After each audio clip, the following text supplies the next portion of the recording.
Channel latest updates కోసం మా ఛానల్కి సబ్స్క్రైబ్ చేసుకోండి. పక్కనే ఉన్న బెల్ ఐకాన్ని క్లిక్ చేయడం వల్ల మా వీడియో అప్డేట్స్ అన్ని మీకు నోటిఫికేషన్ రూపంలో వస్తూ ఉంటాయి.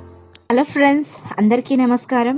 ఈరోజు వీడియోలో నేను చాలామంది దగ్గుతో బాధపడుతూ చాలా కష్టపడుతూ ఉంటారు. సో అలాంటి వారి కోసం మన ఇంటి నుంచే మనం సహజసిద్ధంగా పదార్థాలు ఉపయోగించి దగ్గును ఎలా తగ్గించుకోవాలనేది ఈ వీడియోలో నేను చెప్పబోతున్నాను.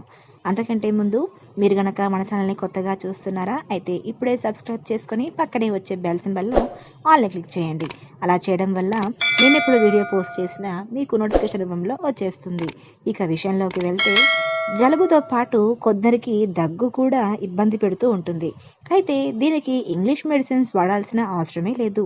మన ఇంటిలో ఉండే సహజ సిద్ధమైన పదార్థాలను ఉపయోగించి దగ్గును త్వరగా తగ్గించుకోవచ్చు. మరి ఇంకా ఎందుకు ఆలస్యం? ఇక ఆ విషయాలేంటో ఇప్పుడు మనం తెలుసుకుందాం.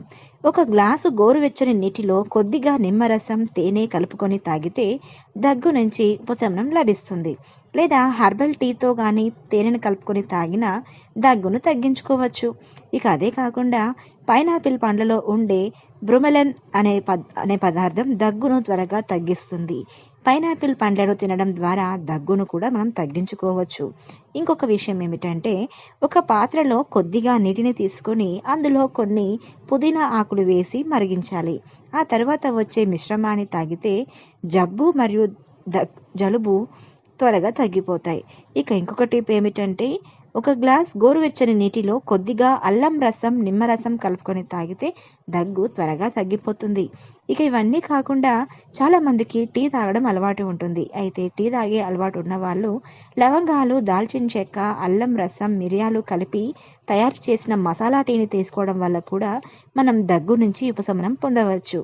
సో ఫ్రెండ్స్, చూసారు కదా, ఈ విధంగా మీకు నచ్చిన టిప్ని మీరు ఫాలో అయ్యి ఇంట్లో ఉండే పదార్థాలతో మనం దగ్గుని తరిమి కొట్టచ్చు.